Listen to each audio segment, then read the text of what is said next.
Muitas vezes, algumas coisas acontecem na vida da gente. E algumas coisas acontecem que nós não esperamos. E às vezes, parece que tiram o chão de debaixo de nós. Existem momentos na vida em que a pessoa pensa em desistir, jogar tudo pelos ares. E ela acredita que é tempo de desistir.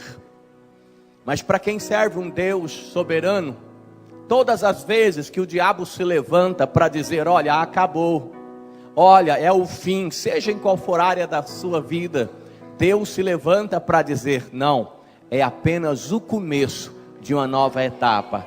É tempo de reconstruir, é tempo de começar de novo, é tempo de prosseguir, é tempo de avançar. É assim o cristão. Por isso você vê algumas pessoas sempre de cabeça erguida, mesmo em meio às lutas, mesmo em meio a alguns momentos de destruição, onde todos olham para você, ou olham para esta pessoa e pensam, e agora que ela desiste? É agora que ela para. Até mesmo o inferno, acredito que faz bolão lá no inferno. Capeta, Zé Foicinha, Tranca-Rua, Pombagira, Giramundo, Sete Flechas. Eles fazem um bolão. É agora que ela para. É agora que ele desiste. Mas eu fico feliz só em pensar que o diabo muitas vezes nessa sua aposta, ele sai derrotado, porque quando ele acredita que você estará prostrado, caído, destruído, parado à beira do caminho, olha você aqui de pé, louvando e adorando a Deus e acreditando que dá para continuar, que pode reconstruir. Diz assim, o livro de Salmos, capítulo 126. Quando o Senhor trouxe do cativeiro os que voltaram a Sião, estávamos como os que sonham. Então a nossa boca se encheu de riso, e a nossa língua de louvor, de cânticos, de adoração.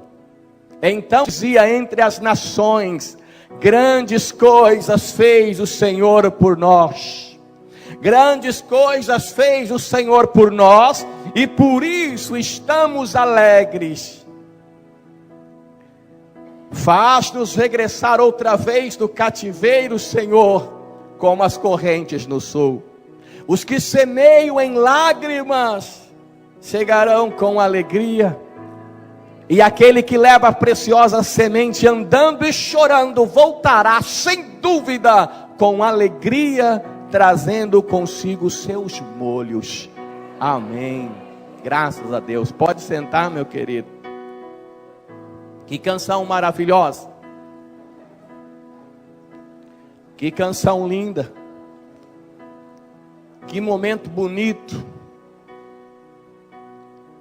A nossa boca se encheu de riso. Você pode imaginar a alegria. A nossa boca se encheu de riso. E a nossa língua de cânticos. Que momento fantástico, que momento especial. Nós só não paramos às vezes para ver todo o contexto, para tentarmos entender em que situação isso foi falado. Qual era a situação histórica nesse momento? Por que eles estavam tão felizes? Qual o motivo de tanta alegria? Por que eles estavam adorando a Deus? Às vezes nós vamos tentar entender um pouco o que vem por trás dessa canção, o que vem por trás dessa passagem. Eu acredito que você vai ser assim como eu. Às vezes eu me envergonho quando eu leio esse salmo e começo a meditar o porquê que eles estão cantando assim, o que aconteceu antes disso, o que eles haviam passado, o que eles haviam sofrido, e mesmo assim eles cantam, eles se alegram e dizem, a nossa boca se encheu de riso. Às vezes eu me envergonho, porque às vezes com alguns problemas pequenos, nós nos entristecemos e às vezes pensamos em desistir. Eu quero que você ao ouvir a história desse povo, do que tem por trás desse salmo, o que vem antes desta canção, você analisasse também um pouco a sua vida, e que da vida deles nós possamos tirar lições, para que possamos crescer um pouco mais, porque a nossa intenção na presença de Deus, e a vontade de Deus, é que eu e você, que nós possamos ir crescendo a cada dia, crescendo a cada dia, e o meu desejo é que você possa ir cada vez mais alto na presença de Deus. É claro que nós estamos lendo um salmo que fala sobre o povo de Deus, o povo de Israel, o povo judeu, o povo de Jerusalém, que estavam voltando para casa. Mas antes de entendermos eles voltando para casa, nós precisamos entender por que eles saíram de casa. O nosso Deus tinha um projeto fantástico para o seu povo. E depois de muito sofrimento, lá no Egito, depois de tantos anos de escravidão, Deus promete enviar um libertador. E Deus enviou. No tempo certo, Moisés, o libertador de Israel, se apresenta. Nós conhecemos a história que nos é contada através de canções, através de filmes e principalmente através da palavra do nosso Deus. Nós sabemos que Deus, com uma mão tão poderosa, tirou o povo da escravidão e levou eles para uma terra muito especial. E o povo começou a celebrar e a festejar, porque cada vitória que o povo de Deus tem, o que ele faz? Ele celebra, ele glorifica, ele adora, ele agradece, na grande maioria das vezes. Mas o problema da maioria dos cristãos e do povo de Deus naquele tempo, que continua sendo o mesmo hoje, tempo diferente, época diferente, costumes diferentes, mas o ser humano mesmo, a psique humana mesma, o mesmo jeito de reação, vai diferenciando de um para o outro, mas a situação é basicamente a mesma. Nós percebemos que Deus operou de uma forma fantástica. Eu acredito que não houve tanto milagre em toda a era do ser humano, quanto no momento em que Deus libertou o povo da escravidão do Egito. Milagres fantásticos, coisa tremenda, milagres que a gente conta e parece que é uma loucura. Quando você fala que o povo ficou desorientado no deserto, mas que Deus dirigiu o povo, e a direção não era de qualquer forma. De dia, uma coluna de nuvem aparecia, o povo seguia a coluna, era dado ordem: olha, a coluna de nuvem saiu, vocês levantam acampamento e vão. A coluna parou, vocês param. Era uma coluna de nuvem, mas não era só num sinal de direção, mas também de proteção, porque naquele sol escaldante do deserto, no dia em que o sol era muito forte, a nuvem servia de direção e proteção. Era o nosso Deus dirigindo o povo no deserto. Mas à noite, o frio gélido do deserto também matava. Mas Deus estava lá para dirigir. Como não dava para ver a nuvem de noite, Deus mandou uma coluna de fogo. Por que uma coluna de fogo? Porque ela dava a direção para o povo e também aquecia o povo. Olha o cuidado de Deus pelo seu povo. Lá no deserto, as roupas, os sapatos cresciam nos pés das crianças. Lá no deserto, o povo reclamou de pão. Deus mandou o maná. E eles faziam ali um cozido como se fosse um pão, e eles comiam. O maná substituía o pão que eles tinham lá no Egito. Quando eles reclamaram que não tinha carne, Deus fez pássaros sobrevoarem sobre o arraial. Os pássaros vinham e caíam, e eles tinham carne para comer no deserto. Quando eles reclamaram de sede, Deus fez sair água da rocha. Quando chegaram nas águas que não eram potáveis, amargas de Mara, e eles reclamaram que não dava para tomar, Deus fez a água amarga em água doce. Olha Deus cuidando do povo em todo tempo, em todo momento. Mas toda vez que o povo recebia algo de Deus, eles davam glória. Mas depois, pouco tempo depois, lá estava o povo reclamando.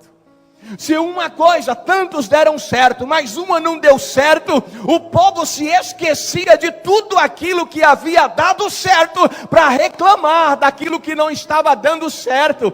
Eles estavam reclamando de um Deus que havia dividido as águas do mar no meio para o povo passar. E não só isso, com as mesmas águas Deus destruiu os inimigos, mas lá estava o povo reclamando. Eu te pergunto, é muito diferente de hoje? Quantas bênçãos Deus nos tem dado?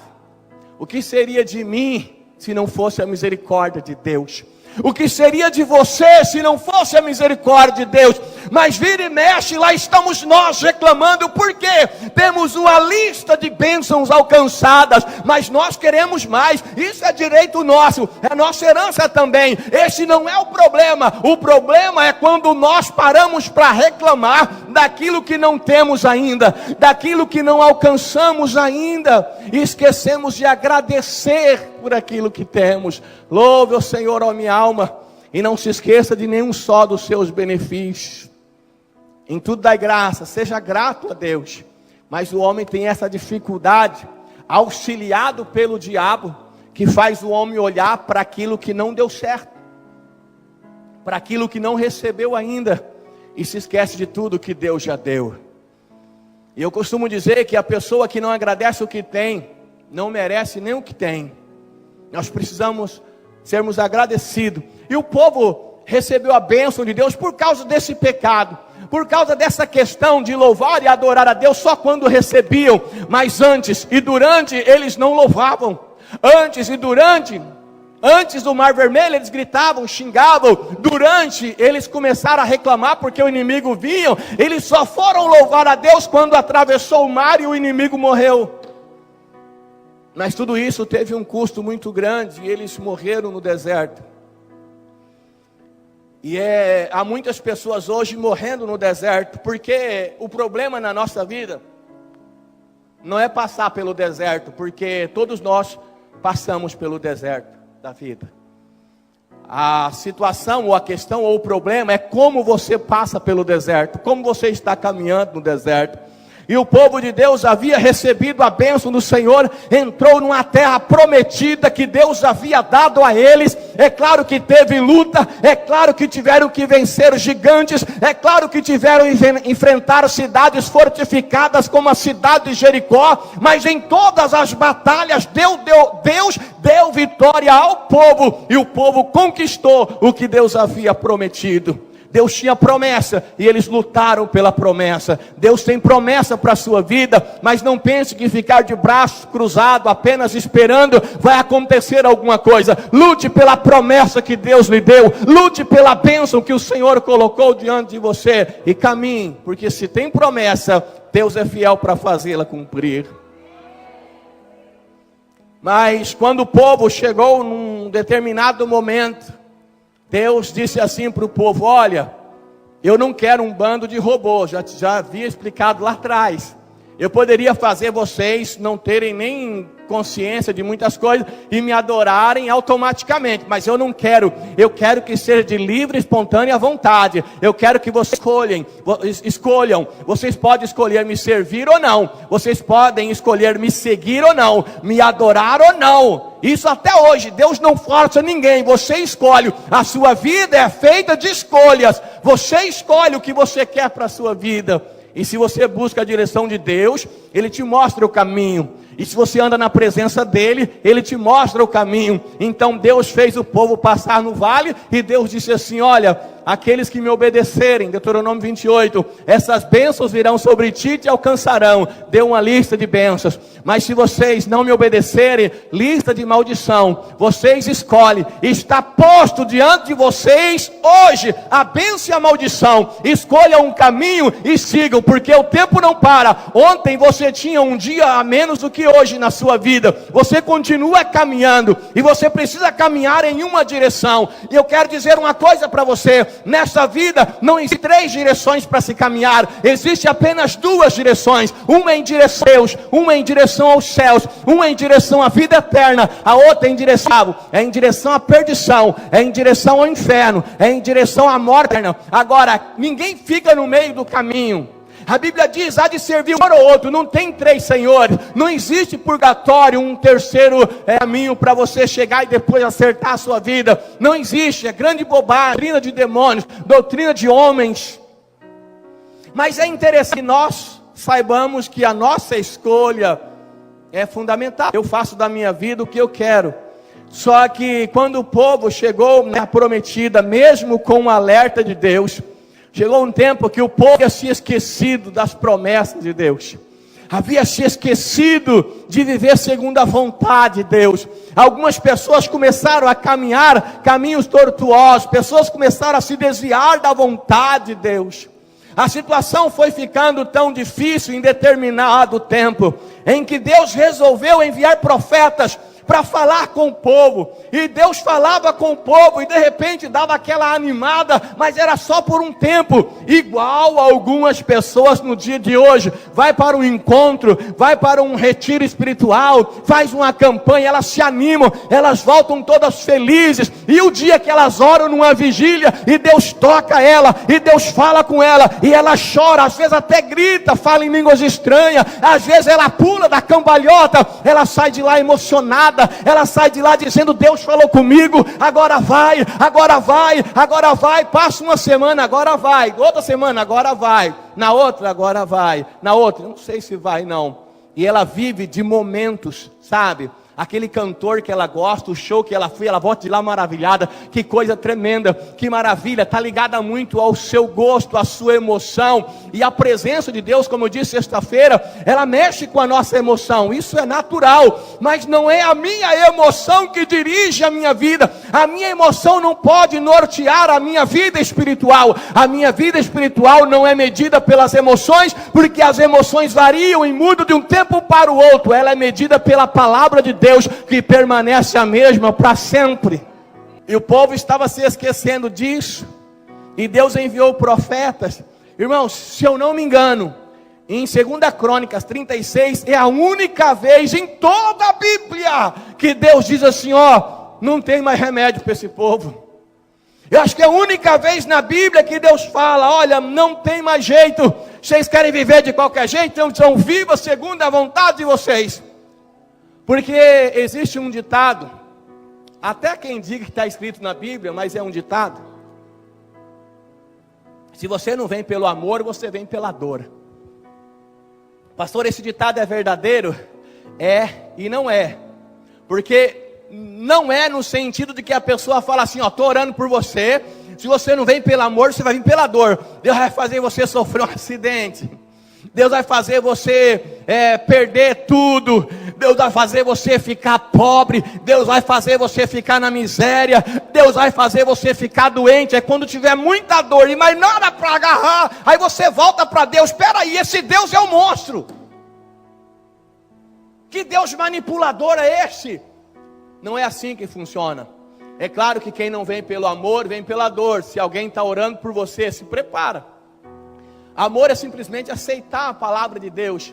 Agora a dor, não é que Deus coloca a dor, é que se a pessoa anda fora da proteção de Deus, se ela anda longe da sombra, aquele que habita no esconderijo do Altíssimo, a sombra do Onipotente descansará, que habita, tem que estar perto do objeto que projeta a sombra. Se você saiu de perto do objeto que projeta a sombra, provavelmente você vai sair da sombra. Então algumas pessoas saem da sombra e vão viver no sol. Algumas pessoas vão viver ao seu bel prazer, à sua vontade. E aí ela não tem a proteção de Deus. E se ela não tem a proteção de Deus e só existe dois senhores, quem você acha que vai chegar e tomar a conta do barraco? Quem você acha que vai chegar e tomar conta da situação? É claro que é o inimigo. E as pessoas vão se destruindo cada vez mais, mas tem alguém orando, tem uma palavra sendo pregada, ela pode se arrepender e voltar, e por isso às vezes a pessoa chega sofrendo na igreja, mas não é porque Deus colocou sofrimento nela. Deus não tem prazer no sofrimento de ninguém. Quem tem prazer no sofrimento é o diabo. Ele veio para matar, roubar e destruir, mas o Senhor veio para que você tenha vida, e vida em abundância. Você está me entendendo, irmão? Mas o povo havia escolhido. Então Deus deixou que o povo seguisse o seu caminho. E de repente chegou um momento de batalha. E você sabe que a nossa vida é a batalha constante. Falamos sexta-feira sobre isso, né? Guerra constante, nós temos que estar preparado. E chegou o momento da guerra, da batalha, e o povo não estava preparado. O povo estava vivendo segundo a sua vontade, na terra que Deus havia dado. Tinha construído a sua cidade, Jerusalém era bonita, os muros eram bonitos. Mas de repente o inimigo, liderado por um rei chamado Nabucodonosor, ele veio contra o povo de Deus. E aí, pelo povo não estar na proteção de Deus, longe da sombra, vivendo segundo a sua vontade, o inimigo chegou e fez a festa. Ele tomou Jerusalém do povo de Deus. E não só tomou a cidade, eles começaram a destruir as cidades. Haviam templos maravilhosos em Jerusalém, os templos foram destruídos, foram queimados, os muros da cidade foram destruídos, foram jogados pelo chão. Mas e o povo daquela cidade? Se o muro, se o templo foram destruídos, o que aconteceu com o povo? Pegaram os homens mais fortes, que era comum naquela época, quando um reino dominava o outro, pegavam os homens mais fortes e levavam como escravo para outra terra. Levava para ser escravo, levava preso os homens e as mulheres. E as crianças. Olha só a situação do povo de Deus em Jerusalém. Eles tiveram os seus homens presos e levados como escravo para uma terra estranha, uma terra de Deus estranho chamado Babilônia. E as mulheres e crianças não servem para o trabalho, então a grande maioria delas foram mortas. Mandaram matar as mulheres e os seus filhos, mandaram matar as mulheres e mataram as suas crianças. Olha que situação terrível, nós estamos falando de um povo, não é de uma família que já seria algo terrível, mas de uma nação. Você pode imaginar o grito, o choro, o pranto, o sangue, a crueldade, aquilo terrível que havia caído sobre Jerusalém, sobre o povo de Deus, sobre boa parte do povo de Israel, boa parte das tribos de Israel que estava em Jerusalém. Foi um momento de dor, de sofrimento, mas Jerusalém já vivia época de monarquia, havia rei, e como o reino foi tomado, destruído, pegaram o rei de Jerusalém. Irmão, você pode imaginar uma coisa dessa? Pegaram o rei Zedequias, trouxeram ele, e colocaram ele diante dos seus 2 filhos. Preste atenção, que tragédia, preste atenção, que coisa terrível. Imagine isso acontecendo com você. Eu sei que é outro tempo, mas imagine isso acontecendo. Colocaram o rei Zedequias, o rei do povo de Jerusalém, colocaram diante dos seus 2 filhos e disseram assim: preste atenção, rei, olha bem para os seus filhos, que vai ser a última coisa que você vai ver na face da terra. Aí você pode pensar, que tristeza. Se o rei vai ver pela última vez, quer dizer então que o rei vai morrer. Mas eles eram tão cruéis, que algo mais cruel foi feito. O rei não ia morrer. Quem ia morrer eram os seus filhos. Ele ia matar os filhos do rei Zedequias. Aí você para e pensa: pastor, mas ele falou que a última coisa que o rei ia ver, ele ia ver o seu filho morrendo, mas ia ver outras coisas depois. Não, porque mataram os seus filhos e depois furou os 2 olhos do rei e levaram como escravo para a Babilônia. E ele era um escravo cego numa terra estranha. Você está entendendo, meu irmão? Você consegue acompanhar e ver que coisa terrível e triste? E lá foi o povo, um povo que agora, com o sofrimento, eles querem buscar a Deus. Agora, na luta tão grande, eles desejam louvar a Deus, mas eles estão como escravos em uma terra estranha. Agora não é mais Jerusalém, é a Babilônia. E já estavam passando alguns meses e eles não conseguiam caminhar bem. Queria adorar o seu Deus, mas tinha dificuldade. Passou 1 ano, 2 anos de escravidão, 3 anos, 5 anos, 10 anos de escravidão, 20 anos, 30 anos, 40 anos de escravidão na Babilônia. 40 anos é muito tempo. Mas a escravidão continuou mais anos, 50 anos, 60 anos, e a história conta 70 anos de escravidão do povo de Jerusalém na Babilônia.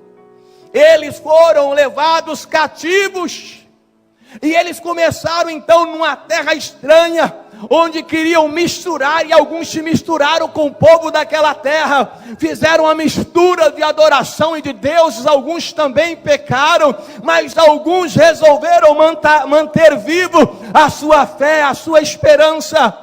Alguns sacerdotes aproveitaram, já que não tinha mais templo, se dedicaram às escrituras, a escrever, a passar para os filhos, a passar para os outros de geração em geração, a passar o conhecimento de Deus, o conhecimento das coisas de Deus, da terra deles, da terra dos pais deles. Mas passaram 70 anos até que a Babilônia foi conquistada pelos persas.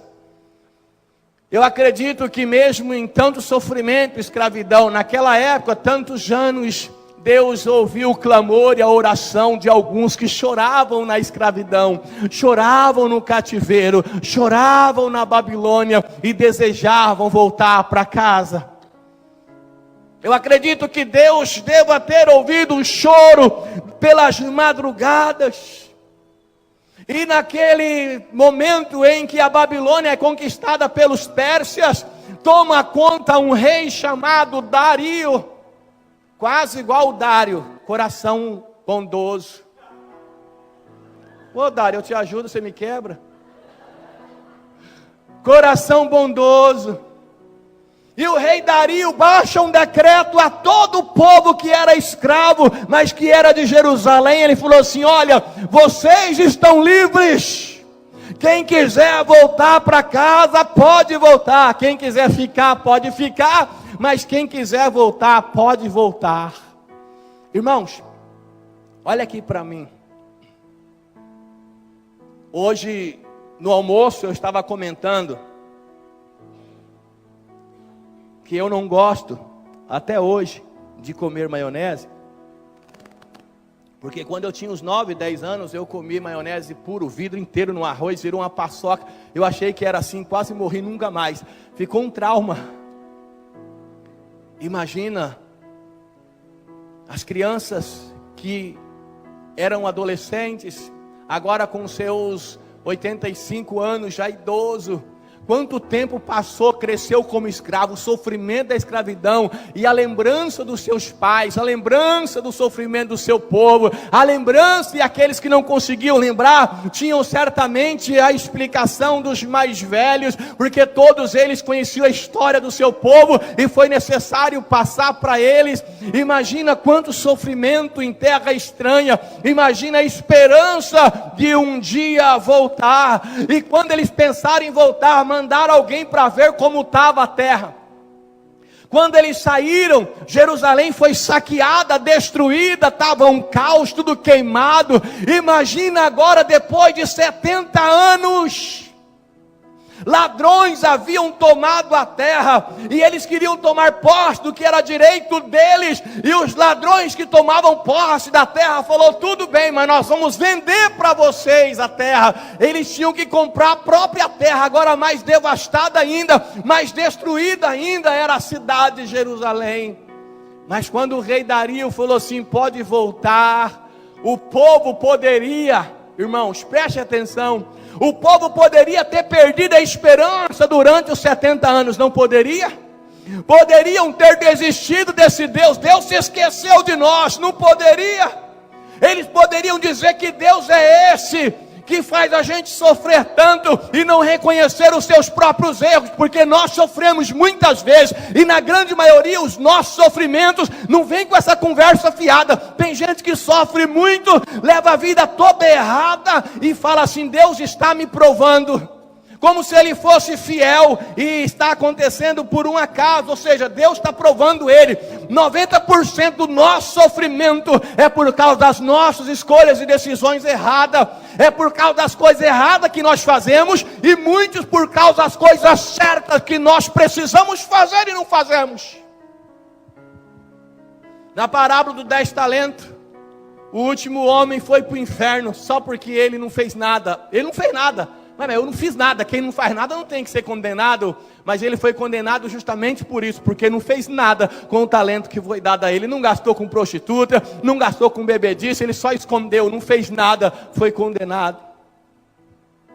Nós pecamos por ação, pecamos por omissão, pecamos quando nós deixamos de orar, quando nós deixamos de envolver com a obra de Deus, quando nós deixamos de pregar o Evangelho, quando nós deixamos de ganhar almas, quando nós fazemos como o povo de Jerusalém, começamos a nos misturar muito com o mundo, tudo é igual, agora tudo está legal, tudo é normal, as coisas erradas do mundo, nada a ver.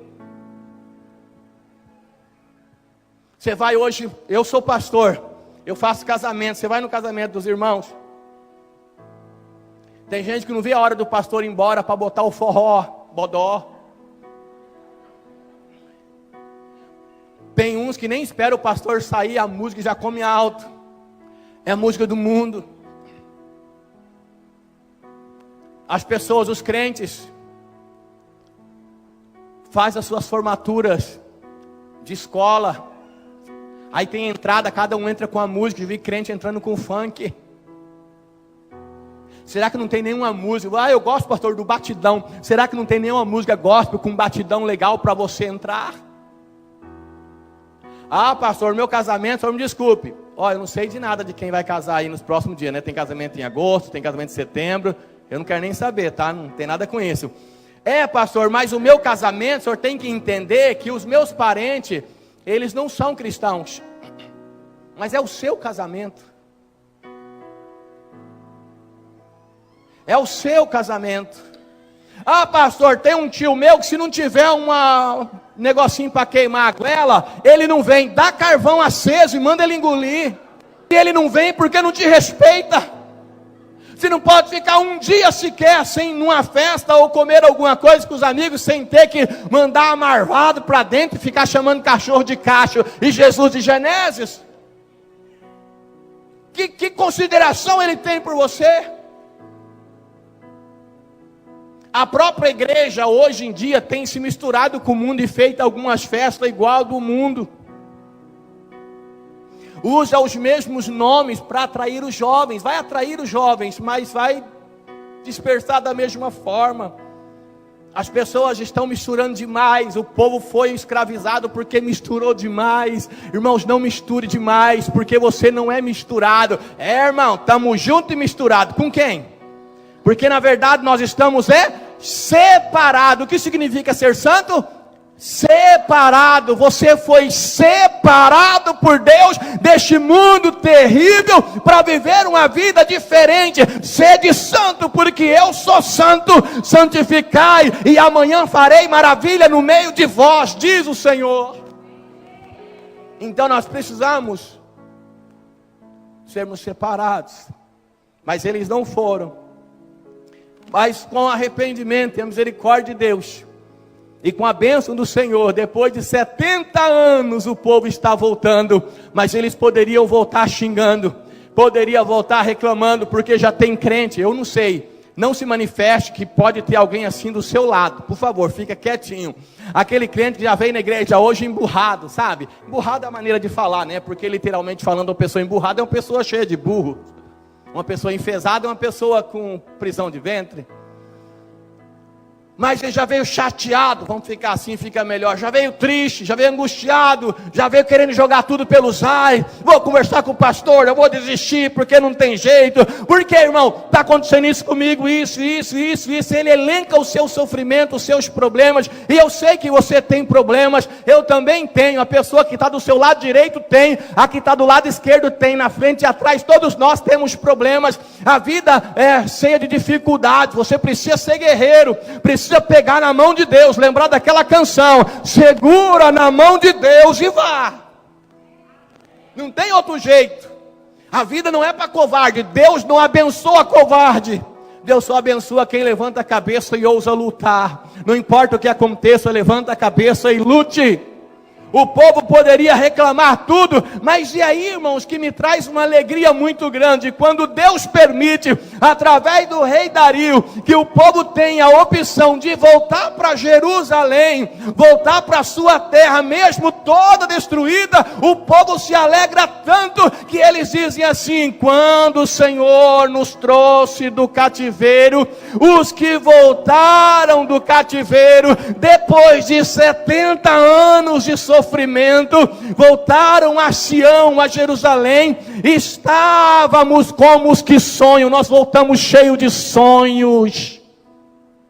E você sabe o que quer dizer uma pessoa cheia de sonho? É uma pessoa cheia de vida, é uma pessoa cheia de alegria, porque sonho é a linguagem do Espírito Santo de Deus. Deus quer mostrar o caminho para você. Na grande maioria das vezes, o seu futuro, Deus revela através de sonhos. Não estou dizendo de você dormir e sonhar que vai acontecer daqui a 10 anos. Estou falando de você ter projetos. Aí você começa, talvez, uma vida acadêmica, o coração ardendo naquela área. Talvez seja uma vida conjugal, talvez seja uma vida profissional. E você percebe que a cada passo Deus está dirigindo você, e você olha para frente, e você tem projetos, você costuma, se Deus permitir, se Ele não voltar, e se você estiver vivo até lá, daqui 3, 4 anos, o que você vai estar fazendo, o que você quer fazer lá na frente. Quando a pessoa se levanta pela manhã, para ela ter um dia abençoado, e para ela ser uma pessoa feliz e animada, ela precisa ter um sonho para se levantar todos os dias.